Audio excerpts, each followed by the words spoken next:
Vamos começar então nossa live de hoje, em que eu vou falar sobre relações abusivas. Quando o amor dói, relações abusivas. Então vamos começar falando sobre como a gente pode saber que a gente está numa relação abusiva.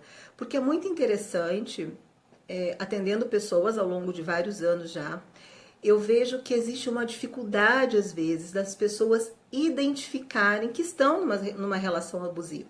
Às vezes elas demoram muito tempo e quando elas percebem, por alguma informação que chegou até elas, ou porque as pessoas vão falando, as pessoas ficam abismadas, porque elas não conseguiam se dar conta que elas estavam numa relação abusiva. Então eu vou começar essa live falando para vocês como que se identifica uma relação abusiva. Como é que você pode saber que você está em uma relação abusiva? Primeiro, abuso e violência. Esse abuso, ele pode ser físico, ele pode ser emocional, ele pode ser intelectual, ele pode ser sexual e ele pode ser moral também. Então, quando a gente fala de relações abusivas, não existe um único tipo de abuso. Pode existir vários tipos de abusos, inclusive combinados e juntos, tá? Uma outra questão da relação abusiva são as exigências excessivas. Então, o outro é extremamente exigente em solicitar, em cobrar, em exigir que quem fica nessa situação de abuso atenda determinadas cobranças, determinadas expectativas, determinadas necessidades que para a pessoa que está atendendo é vivido com muito esforço, muito sofrimento, muito sacrifício e vem junto geralmente uma questão humilhante, uma questão de humilhação, tá? Uma outra questão é um excesso de controle sobre o outro, em que um vai deter o poder na relação e o outro vai estar sempre se sentindo subjugado e cerceado por quem exerce esse poder em relação ao outro. Então, como é que é vivenciado isso por parte de quem está sofrendo uma relação abusiva? Primeiro, uma sensação, um sentimento de inferiorização e desvalorização. Então, existe na vivência de quem está sofrendo um abuso uma humilhação. E também uma culpabilização, porque se alguma coisa não dá certo, se alguma coisa não sai do jeito que se espera, ou se você não atende à exigência do outro do jeito que ele quer, de quem é a culpa? Do exigido ou de quem está nesse lugar de abuso. Então, há por parte de quem está vivendo uma relação abusiva uma submissão, uma falta de liberdade em relação à própria vida, em relação às próprias expressões, em relação a se sentir contido e em ser na relação com o outro quem verdadeiramente se é, tá? E geralmente, junto com essa culpabilização, vem aí castigos e punições, que podem ser emocionais, podem ser financeiras e físicas, quando realmente há violência física envolvida nessa situação, tá? O que seriam esses castigos e punições emocionais? Aquela coisa do outro se ausentar, então você não me merece, o outro briga, o outro diz que vai embora, o outro não conversa. Tem uma espécie de castigo que é terrível, que é como se você morresse para o outro por um tempo. Então esse outro não fala com você, ele não olha, né, para você, ele não te considera porque você não está merecendo ser considerado. Então esse é um castigo emocional e, claro, psicológico também gigante. Tá? Além, claro, pode ter xingamentos, junto com isso humilhações, tá? Então é cobrado do outro, né? O abusador, ele cobra um amor condicional. O que é um amor condicional? É aquele amor em que existe condições. Então, eu te amo se você faz isso, eu não te amo se você não faz aquilo. tá?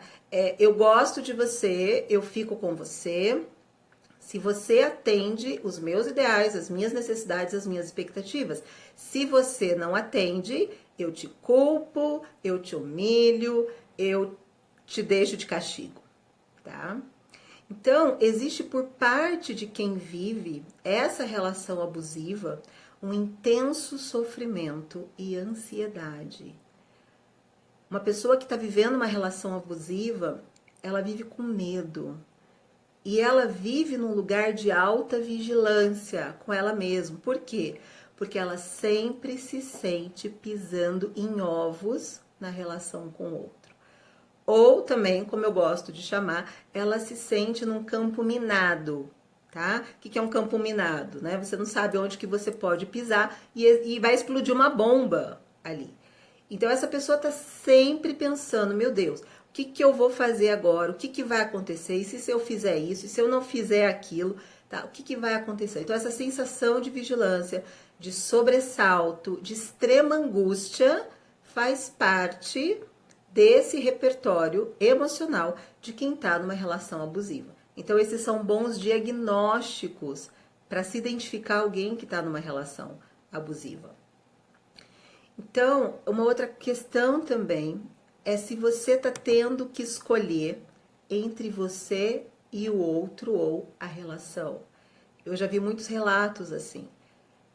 Porque numa relação amorosa, verdadeira, em que não há esse amor condicionado a eu ter que fazer coisas para poder ser amada, quer dizer, eu não sou amada sendo quem eu sou, existe essa sensação interna de que eu tenho que escolher, ou eu vou ficar comigo, ou eu vou me agradar, ou eu vou ter que agradar o outro e ficar sem o outro ou sem a relação. Então, é sempre uma escolha o tempo todo muito dolorosa, que geralmente, como está numa situação de muita fragilidade emocional, e a gente vai entender esse contexto abusador e abusado, tá? Esse match, essa cola que une essa relação, e por que é tão difícil sair disso, geralmente quem ganha? O outro. Então, se eu tiver que escolher entre mim e o outro ou a relação, eu vou priorizar o outro e a relação e vou ficar nessa relação abusiva. Isso, a Elaine está falando, no relacionamento abusivo, o outro sempre tem razão, fazendo o parceiro acreditar que sempre está errado e se tudo isso está acontecendo é porque é culpa do parceiro. Exatamente, tá? Então a Elaine resumiu tudo que eu disse até aqui, ok? Bom, mas às vezes as pessoas que estão de fora acabam julgando e uma coisa que muitas vezes as pessoas pensam é: tá, mas por que fica? Por que não cai fora? Não é como se fosse simples, tá?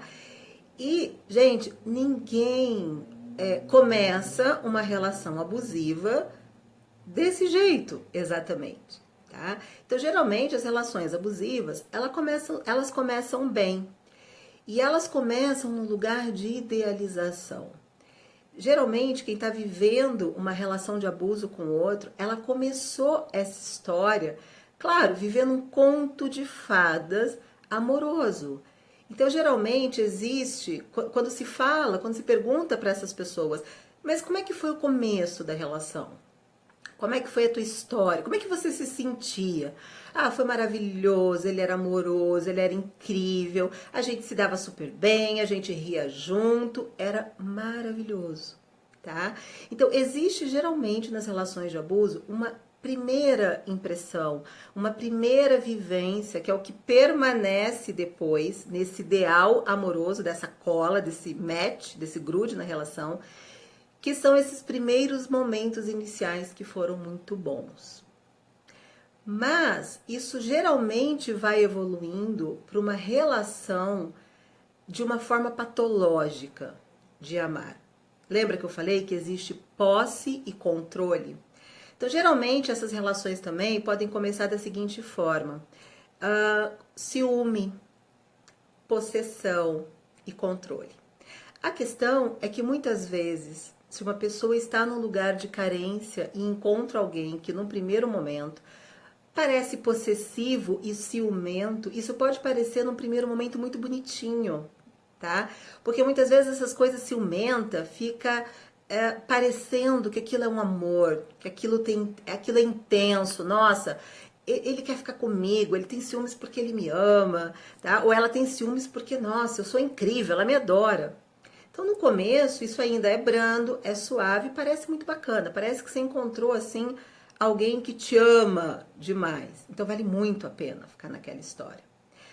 Só que, geralmente, isso vai evoluindo. E desse ciúme, esse controle, que no primeiro momento parece bobo e inofensivo, tá? Quem está numa relação abusiva vai evoluindo de ser desapropriado de si mesmo. O que isso quer dizer? Quer dizer que vai sendo cobrado que a pessoa se afaste, por exemplo, da família e amigos.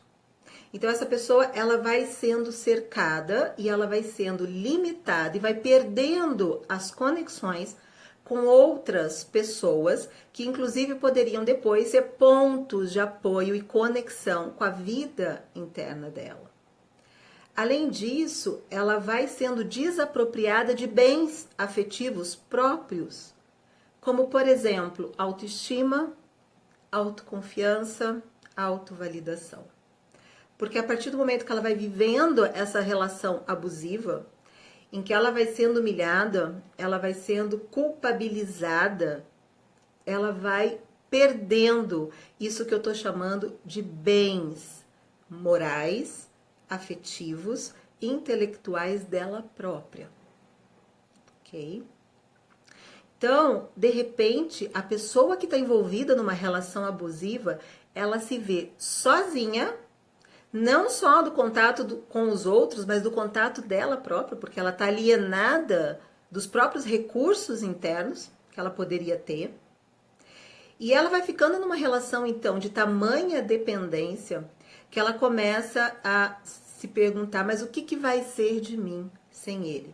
E geralmente em relações abusivas, o abusador diz muito isso.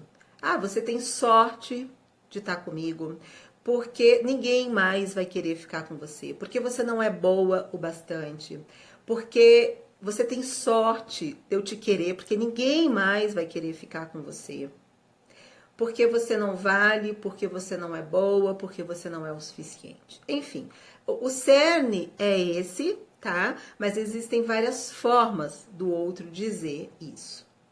Exatamente. Então, a pessoa vai se sentindo completamente incapaz e sozinha, tá? E isso vai gerando, gente, uma intensa também ligação emocional, porque, é claro, o abusador, ele não é bobo, tá? Se ele vê que a pessoa está ganhando forças de alguma forma para sair da relação, para se desconectar, o que ele faz? Ele fica bonitinho de novo. Tá? Ele promete coisas de novo. Então a relação de abuso, ela é uma montanha russa emocional em que uma hora você está no inferno, outra hora você está no céu. Então é o tempo todo assim, dá e tira, ganha e perde. É sempre uma promessa amorosa que não se cumpre. É como se você... Sabe aquela coisa da cenourinha na frente do burrinho? Exatamente. Você corre, tentando conquistar a cenoura, tá? E ela não chega. Então você vai ficando nessa corrida. E o que te faz as pessoas ficarem nessa corrida? É aquele primeiro momento de memória em que se quer resgatar aquele primeiro momento amoroso em que foi incrível. Esse é o primeiro ponto, tá? Segundo ponto, e aí sim nós vamos entrar num aspecto mais profundo, mais inconsciente, que tem a ver com aquilo que eu falei para vocês, que eu ia falar nessa live, que é essa cola, esse grude que une as relações de abuso e da qual é tão difícil sair. Então, a primeira coisa que eu acho que é importante a gente poder falar aqui, e que isso é bem delicado, tá? Se alguém aí se revirar, calma, fica aqui comigo que você vai entender. É que, na verdade, gente, não existe um abusador e uma vítima, tá? Não estou dizendo que alguém não está sofrendo muito e não está sendo abusado, não é isso. Eu estou falando desse lugar, dessas posturas, dessas posições. Por quê? Porque a gente tem que entender que se existe um abusador e uma vítima, tá? Existe, na verdade, um par. Abusador, abusado. E esse abusado, de alguma forma, ele se oferece e se dispõe a esse lugar de abuso, formando uma contraparte. Tá? Só existe um abusador se existe um abusado que se dispõe a estar ali. E só existe um abusado ali se esse abusador permanecer nesse lugar. Então é uma contraparte. É isso que eu quero que vocês entendam, tá? Obrigada, Jaqueline. Obrigada por esse elogio maravilhoso. O abusador consegue se dar conta de tudo isso? Ele consegue amar? Não, não. Ele é uma criança ferida, eu vou falar isso. Que a última coisa que ele tem é a capacidade amorosa. Não, ele não tem capacidade amorosa. E geralmente não, ele não consegue se dar conta exatamente dessa forma que a gente está falando aqui. Nem quem está numa relação abusiva também. Tá? Nós estamos trazendo para consciência. Aí passou ali, eu não sei quem perguntou mais. E a vítima, né? Quem está nesse lugar de abuso, tem ganhos secundários? Sim, tem ganhos secundários, inconscientes. E é isso que eu quero falar para vocês agora. Por que fica nessa contraparte, tá? Por que o grude? Porque o grude, gente, essa cola tá relacionada a questões inconscientes profundas, difíceis de se desvencilhar. Então, não é uma escolha consciente, tá? Mas é uma repetição, é um reencontro. Adivinha do quê? De questões emocionais antigas, dolorosas, que geram conflito, mal resolvidas, principalmente lá nas primeiras relações da infância, nas primeiras relações infantis. E sim, por isso há essa ideia de vítima, porque há algo inconsciente. Mas lá na frente eu vou falar para vocês qual que é a importância da gente entender essa contraparte. Porque no lugar de vítima a gente não consegue fazer nada. No lugar de vítima nós só somos vítimas. Mas a partir do momento que a gente entende que a gente tem nossa parcela de contraparte, não de culpa, tá? Eu não gosto dessa coisa de culpa, não se trata de culpa. Mas a partir do momento que existe uma parcela, sim, de responsabilidade, na medida em que eu faço contraparte, para que esse abuso continue acontecendo, aí eu tenho uma possibilidade de fazer alguma coisa sendo protagonista da minha vida, tá? Então, mas vamos voltar aqui. Da parte do abusador é a mesma coisa, gente. Quando vítima, né? Quando é esse abusado e o abusador se encontram, deu match. Sabe o que é isso? Match? Deu encontro. Dá um boom emocional. Tá? Então, por quê? Porque é como se fosse, eu já falei aqui em outras lives, quando a gente tem um buraco emocional, a gente vai encontrar o nosso buraco, complementar, tá? Então, quando a gente tem um buraco emocional, a gente acaba encontrando o nosso buraco complementar. Então, é um encontro de buracos, é um encontro de necessidades, é um encontro de conflitos, é encontro de uma dinâmica emocional e relacional muito antiga, muito primitiva, muito inconsciente, em que os dois estão ali para juntar isso, tá? Geralmente quando dá esse match, o que é esse match? Nossa, dá aquela coisa, dá aquela química, é aquela pessoa que faz teu coração explodir, tá? Você fala, uau, é uma química. Por quê? Porque isso já é conhecido. Porque, de alguma forma, inconscientemente, você reconhece ali esse padrão da repetição. Tá? Então, sim, de uma certa forma, é um reencontro com o trauma, com o conflito. Por quê? Eu já expliquei isso também em outras lives. Eu vou falar sempre sobre isso, gente. Porque existe uma compulsão à repetição. Tudo aquilo que não foi resolvido, tudo aquilo que a gente ainda precisa resolver e toda lição emocional, relacional que a gente precisa resolver dentro da gente, que a gente não fez essa tarefa ainda, ela vai se repetir numa esperança e numa expectativa de ser resolvida, ok? Então, há esse reencontro de buraco com buraco. É como se fosse uma reatualização. Sabe, programa de computador, de celular, de software que se reatualiza? É isso, tá? Então, na verdade, essa não é de fato um encontro, é um reencontro com essas dores, com esses conflitos, com questões infantis lá do passado. Com situações de relações disfuncionais de ambos, tá? Não é só de um, é do outro também. Por quê, gente? Porque quando alguém tá saudável, encontra alguém disfuncional, o que acontece? O saudável corre, ele não fica. Então, quando dá esses encontros que gera uma relação disfuncional, é porque já existia ali esses buracos que se encontraram, tá? E esse encontro não dá entre dois adultos, como a gente pode imaginar, não importa que idade se tenha. Mas dá entre quem? Entre duas crianças emocionais feridas que têm buracos para resolver. Sim, Cláudia, geralmente é aquela relação que dá aquela química, até porque se alguém não tem química, vai embora, tá? E se alguém vai embora, a relação não existe, tá? Não, sente sim, né? O abusador não fica à toa, tá? Ele escolhe ficar ali, é uma escolha. Por questões inconscientes, mas é uma escolha.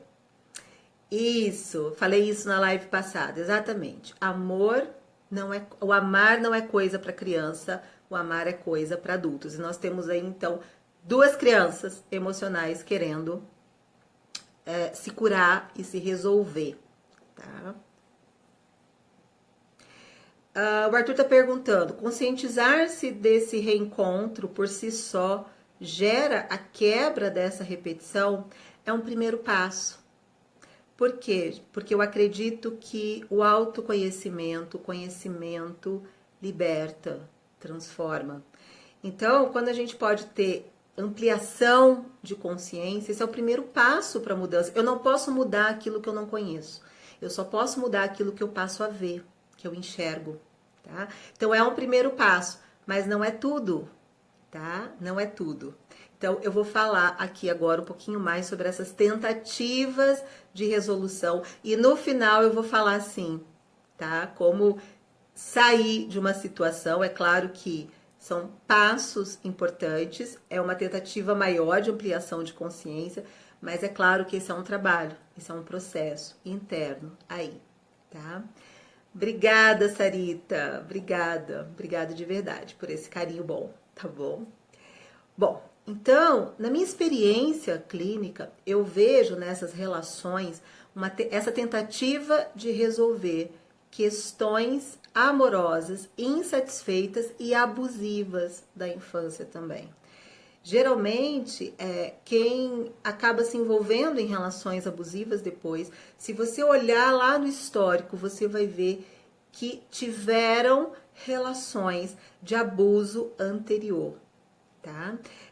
Como eu disse, não só sexual, mas emocional, psicológico, físico, tá? Pode ter vários tipos de abusos aí envolvidos.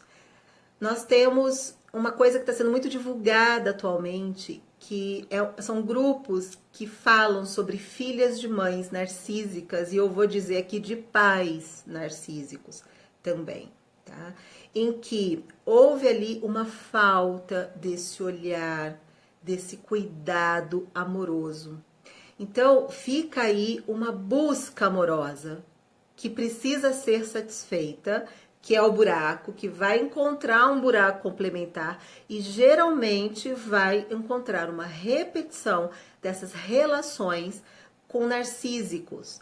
Por quê? Porque de uma certa forma uma relação com narcísico é sempre abusiva. Na medida em que essas relações com narcisistas, você não existe, você está ali a serviço do outro. É um amor e uma exigência extremamente condicional. Tá? Então, desenvolve-se aí uma vivência interna do tipo, o problema é meu, eu que tenho alguma coisa errada, tá? Mas eu preciso descobrir um jeito certo de ser para agradar. Eu preciso ser melhor para conseguir ser amada. Eu preciso descobrir o que eu posso fazer para conseguir conquistar o amor do outro que eu tanto desejo. Então, esse é um cenário já conhecido para quem já viveu e sofreu essas relações abusivas lá na infância. Então, se eu encontro alguém, tá, narcísico, que vai mais a querer fazer exigências, e eu já tenho isso exatamente, Cris, de ser boazinha, de encontrar um jeito certo para ser amado, o que eu preciso fazer para agradar, eu já estou propensa de me colocar em relações abusivas. Então, essa busca por essa relação abusiva, na verdade, é essa busca desse encontro amoroso que vai reparar em que finalmente eu vou conseguir vencer essa situação. Tá? Existe muito essa fantasia que eu vejo, que eu vou conseguir vencer isso e finalmente eu vou ter o amor que eu mereço e preciso. A questão é, né, quando se busca alguém parecido com esse passado, que vai colar nesse meu buraco, eu tenho a expectativa de que eu vou resolver, mas no final vai acontecer o quê? Abrir mais buracos.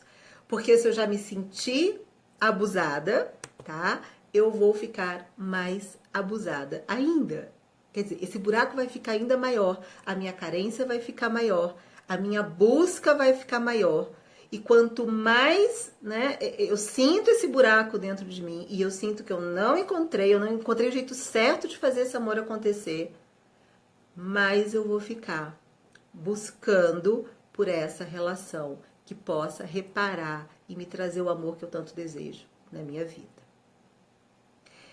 Então, talvez o que vocês estejam se perguntando é: ok, Stefania, eu já entendi essa dinâmica abusiva, eu já entendi como é que isso acontece, mas e agora? Como é que se sai disso? Tá? Passei por isso no meu antigo casamento. Ele se sentia confortável em humilhar e ridicularizar, dizia que só não partia para agressão física por saber que eu revidaria. Exatamente, tá bom? É bem isso. Bom, então vamos lá. Retomando, e agora? Como sair disso? Então a primeira coisa é tomando consciência, é tendo clareza, é podendo se acolher nesse lugar de perceber que essa situação abusiva está acontecendo e começando a tentar entender o que te faz ficar. Então, eu vou fazer algumas perguntas agora aqui, tá? Para que possa te ajudar realmente a começar a entender essa história que te mantém nessa cola dessa relação disfuncional e abusiva com o outro. A primeira pergunta é: qual é a sua história amorosa? Quais necessidades amorosas e emocionais estão sendo buscadas e reatualizadas nessa situação, nessa relação atual? O que está se repetindo? Quem essa pessoa com quem você está vivendo uma relação de abuso, na verdade, representa na sua vida? Será que é um reencontro com teu pai? Com a tua mãe? Com um cuidador importante que ficou no lugar desse pai, dessa mãe? Qual a história do seu buraco emocional? Então essas são perguntas importantes que vocês podem fazer, tá? Para conseguir ter mais clareza da tua história, do lugar que você ocupa e o que que essa relação com o outro nesse momento está representando para dar essa cola, tá? O que está se repetindo, tá? Sim, esse controle. Isso, também tem isso, né? Às vezes tem essa troca. O outro faz você achar que você que é o culpado, você que é o abusador, você que é o problema. Exatamente, tá? Então, a primeira questão são essas perguntas que podem te ajudar, como eu coloquei. Segunda questão importante para poder começar a ter uma possibilidade de sair disso. Desistir de resolver as questões antigas nessa relação e em repetições, porque gente, relações abusivas cria-se um vício, ele chega a ser um vício físico, sabe? Em que você entende que você tá viva quando você tá nesse altos e baixos emocionais. Eu vou dizer uma coisa muito séria que eu já vi acontecer várias vezes. Eu já vi muitas pessoas serem descartadas justamente porque eram muito amorosas. E sabe o que acontecia? Não dava cola, não dava match, não dava encontro. Alguém aí já viveu alguma situação assim, ou já viu acontecer, que geralmente é assim, encontra um homem ou uma mulher muito bacana. Se ele diz que vai ligar, ele liga. Se ele diz que vai estar lá, ele está. Não é ciumento, não fica te cobrando, não te corta em 1000 pedaços, tá? E aí é uma pessoa ótima. E eu já ouvi várias vezes isso de pacientes aqui no consultório que dizem o seguinte: Stefania, eu achei alguém super bacana, ele é muito bonzinho, ela é muito boazinha, nossa, ele é tão querido, mas não dá, não me apaixonei, não sei, não consigo sentir nada. Tá? Atenção nisso. Sabe o que não se consegue sentir? É esse vício da dor que chega a ser física. Porque essa pessoa não vai te dar taquicardia, essa pessoa não vai te dar anseio, essa pessoa não vai te dar desespero. Sabe aquela coisa do burrinho correndo atrás da cenoura? Não, não tem. Se ele promete, ele cumpre. Se ele te entrega, você não precisa ficar pedindo, você ganha, tá? E aí ficou sem graça. Porque parece que a paixão é isso, né? Esse reencontro com essa adrenalina, com esse vício que não tá ali. Então, me perguntaram isso esse tempo atrás, mas quando eu encontrar uma relação, uma pessoa que tem essa questão de relações abusivas, como que eu vou saber que eu tô numa boa relação? Que eu tô fazendo uma boa escolha? Eu até falei isso na live passada também. Pelo índice de paz que você vai sentir, tá? E quando você achar que é muito bacana, mas não deu liga, tá? Presta atenção nessa cola que você tá buscando. Então, desista desse reencontro. É uma questão até de ter que desintoxicar de relações tóxicas, tá? Porque relações disfuncionais, abusivas, elas são tóxicas. Bom, terceiro ponto importante, tá? Seu autoinvestimento. Você investe tanto naquilo.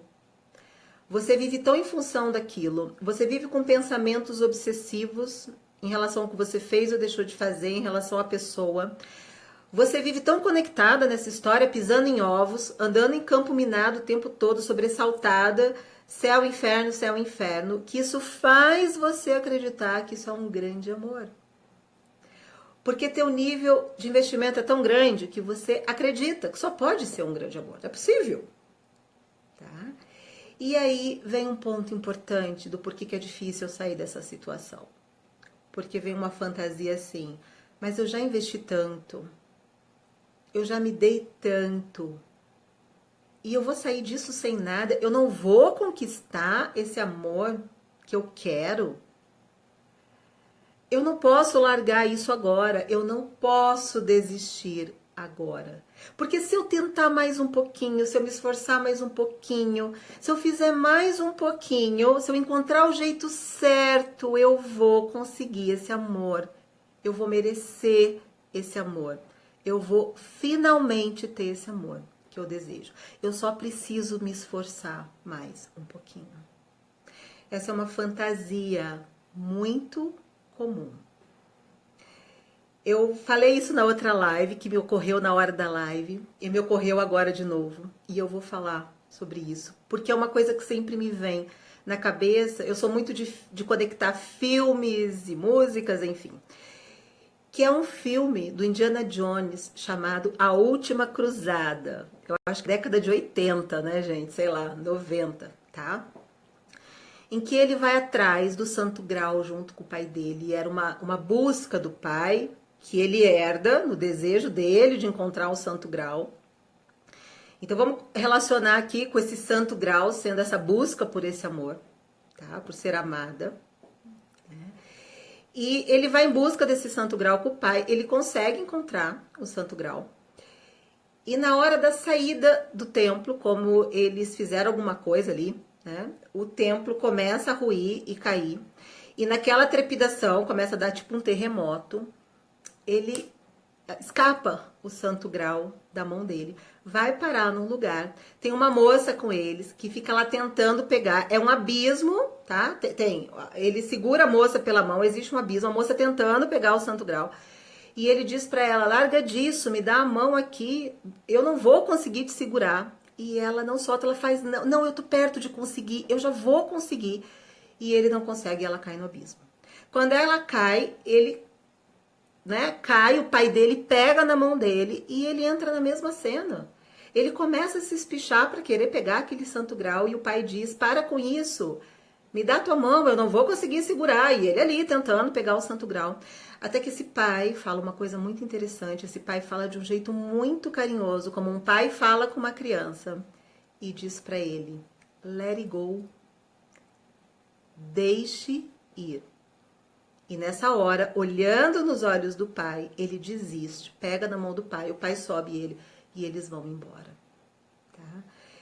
Essa cena é bem isso que me vem nesse momento, em que tá nessa dinâmica do tipo, não, mas eu preciso me esforçar só mais um pouquinho. Porque se eu conseguir o jeito certo, só mais um pouquinho, se eu não errar da próxima vez, eu vou conseguir. Então, o que eu tenho para dizer é, let it go. Você vai cair no abismo, com certeza. Tá? Ponto 4, então, que está relacionado a isso. Você não vai conseguir mudá-lo e nem salvá-lo. E você não vai reparar o dano de relações abusivas no passado, tentando resolver essa agora. É o que eu disse, tem que se desistir dessa relação. Porque é um paradoxo, tá? Como esse abusador, ele também tem uma questão narcísica muito grande, ele também tem uma dificuldade de amar muito grande. Quanto mais você dá, pior fica.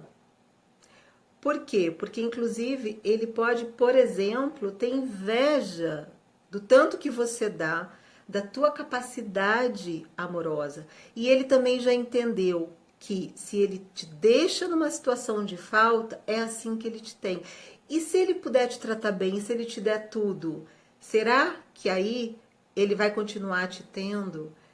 Geralmente são pessoas que têm um medo da dependência emocional muito grande. É um contraponto, tá? É aquela contraparte, é aquele encaixe. Então, quanto mais você dá, menos você tem. E a hora que justamente você para de dar, que você começa a sair um pouquinho, é a hora que o outro volta. E é a isca perfeita para você morder e o ciclo recomeça. Quem aí vê sentido no que eu tô falando? Quem aí já passou por isso? Ou seja, a relação com o abusador não tem saída. Se você tá fazendo tudo que ele pede, não tá bom. E se você não tá fazendo, tá? Você até ganha o que você quer um pouquinho, mas daqui a pouco a coisa volta de novo, porque não tem aí alguém realmente com a capacidade amorosa para estar com você numa relação saudável, amorosa de verdade, tá? A Tanis está dizendo, chocada! Que bom, Tanis. Eu às vezes brinco que eu sou meio advogada do diabo, sabe?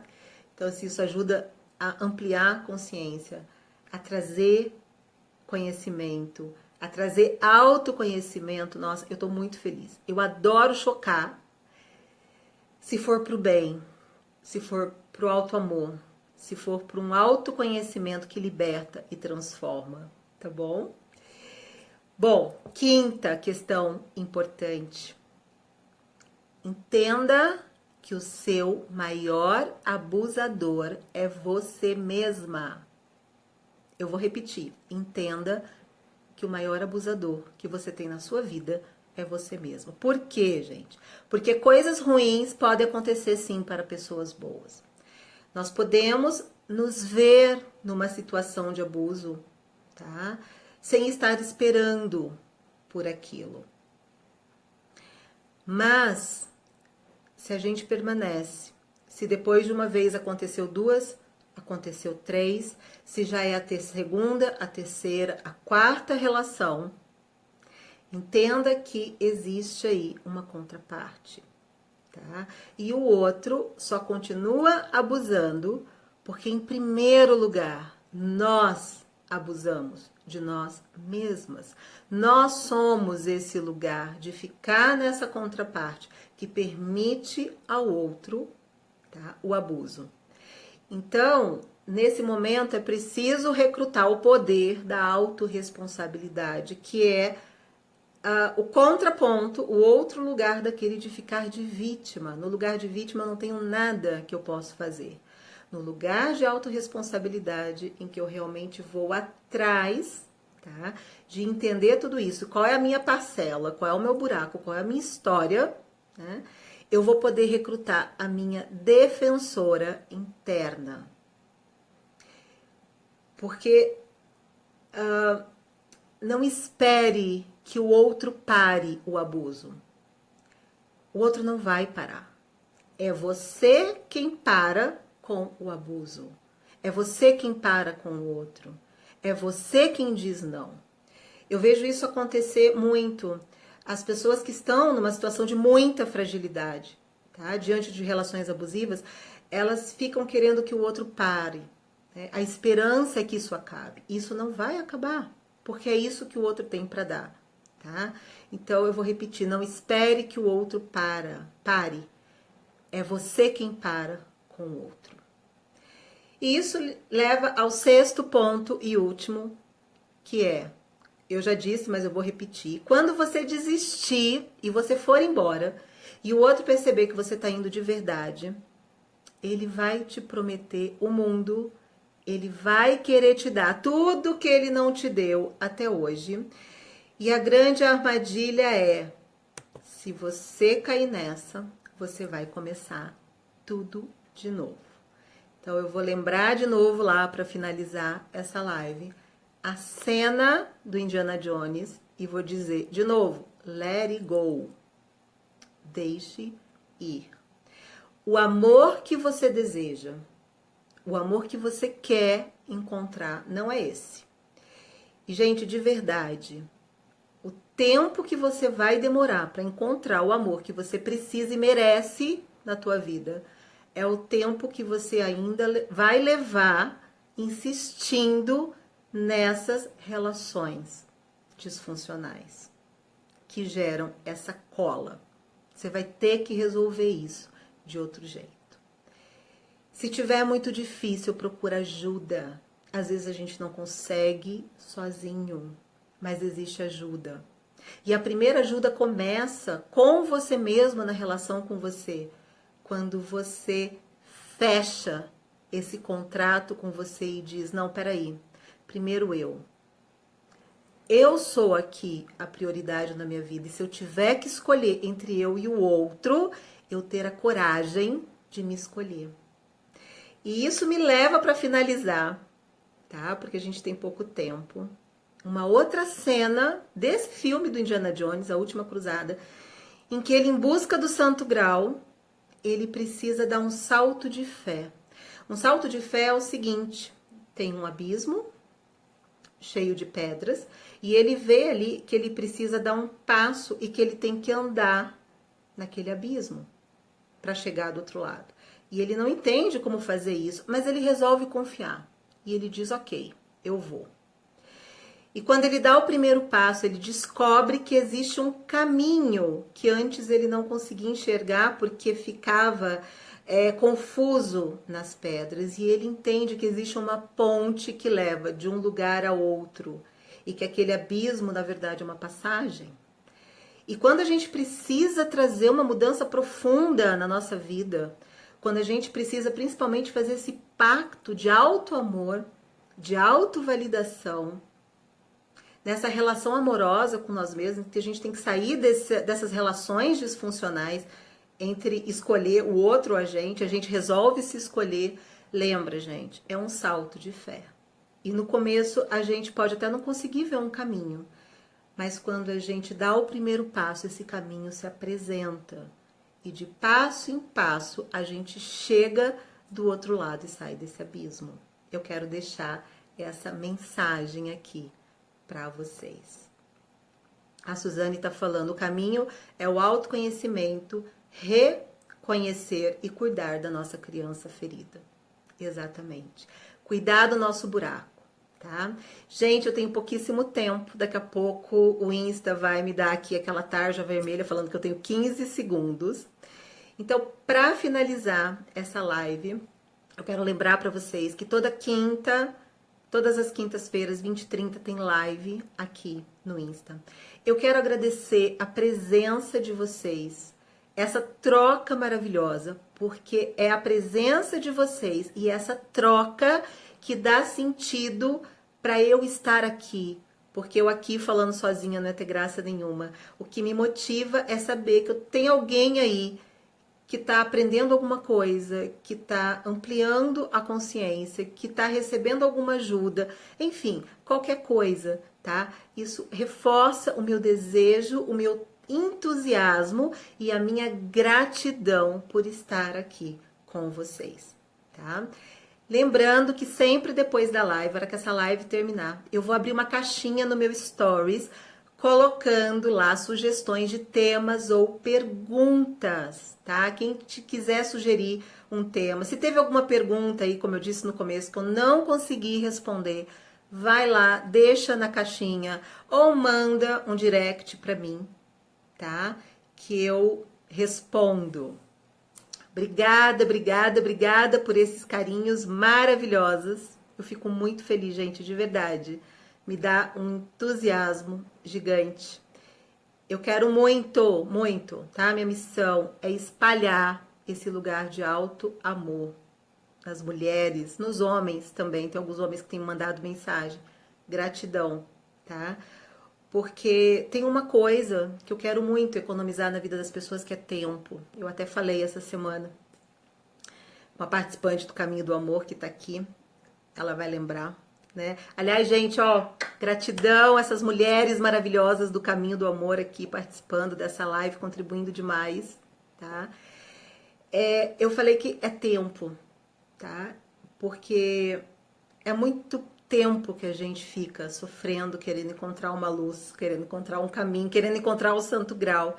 Então, se eu puder ajudar a diminuir tempo de sofrimento, tá? Isso é o que eu mais desejo fazer na vida das pessoas. E uma última coisa que eu quero propor agora para vocês, porque eu quero muito saber, tá? O que fica depois dessa live aí. Então, quem topar, eu quero propor a seguinte coisa. Eu quero propor que vocês, depois da live, possam tirar uma foto ou possam escolher uma imagem, tá? E colocar lá, publicar no stories de vocês escrito assim, hashtag eu depois da live. Ou simplesmente não escolhe imagem nenhuma, coloca lá uma palavra, tá? Coloca uma imagem com uma palavra, com um sentimento, com um aprendizado, com uma frase que ficou para vocês. Coloca lá, hashtag eu depois da live e me marca, tá? Publica lá nos teus stories e marca, que eu quero muito acompanhar como é que tá sendo para vocês depois da live, como é que vocês ficam, que ideia que vocês têm, qual que é o sentimento que vem, quem topar fazer isso, Tô convidando vocês para eu poder continuar com vocês depois dessa live e saber o que está reverberando aí na vida de vocês, tá bom? Como eu disse no começo da live, semana que vem, atendendo ao pedido lá das caixinhas de temas, nós vamos falar sobre expectativas frustradas. Como tirar proveito, tá, de expectativas frustradas. Depois, um próximo tema, traição, que também foi pedido para eu poder falar. E a questão das compulsões, que, como eu disse, é um lugar da nossa criança ferida que contamina na nossa vida adulta, tá? A nossa vida. Então, já tem 2 temas aí que foram... Tem 3 temas, né? Que são as próximas lives, que foram sugestões. Você pode deixar a sua lá para mim também, tá bom? Gente, vai ficar salva a live lá no meu feed de notícias, que é onde o Instagram está permitindo que as lives possam ficar salvas, tá bom? Bom, eu tenho pouquíssimo tempo aqui para poder finalizar essa live. Gente, de novo, grande beijo para vocês. Obrigada. Para quem está chegando agora, sejam muito bem-vindas. Se sinta em casa, se sinta abraçado. Para as pessoas que eu tenho visto aí, que sempre estão comparecendo na live, muito obrigada pelo carinho de vocês. Eu me sinto realmente muito abraçada, tá bom? Muito aconchegada mesmo, de verdade. É um prazer estar aqui. Meus ex-alunos, né, que vira e mexe aí, manda uma mensagenzinha para mim. Gratidão por essa presença, tá? Eu costumo dizer, gente, que não tem nada que possa ser mais gratificante do que ex-alunos quando acompanha a gente, porque na sala de aula, puxa, é uma obrigatoriedade, né? Mas quando ex-alunos continuam querendo estar perto da gente, fora da obrigatoriedade da sala de aula, é porque realmente alguma coisa muito gostosa, muito bacana pode ficar, tá bom? Então, beijo para vocês, meus ex-alunos, psicólogos agora maravilhosos. Sim, Stefânia Flix, né, Flávio? Gente, beijo para vocês. Quem topar, vai lá, deixa lá para mim, hashtag eu depois da live no Stories, me marca, coloca lá alguma coisa para eu saber como é que você tá depois dessa live, tá bom? Gente, beijo, olha lá, ó, 25 segundos restantes. Beijão, até quinta-feira que vem, gente. Tchau, tchau.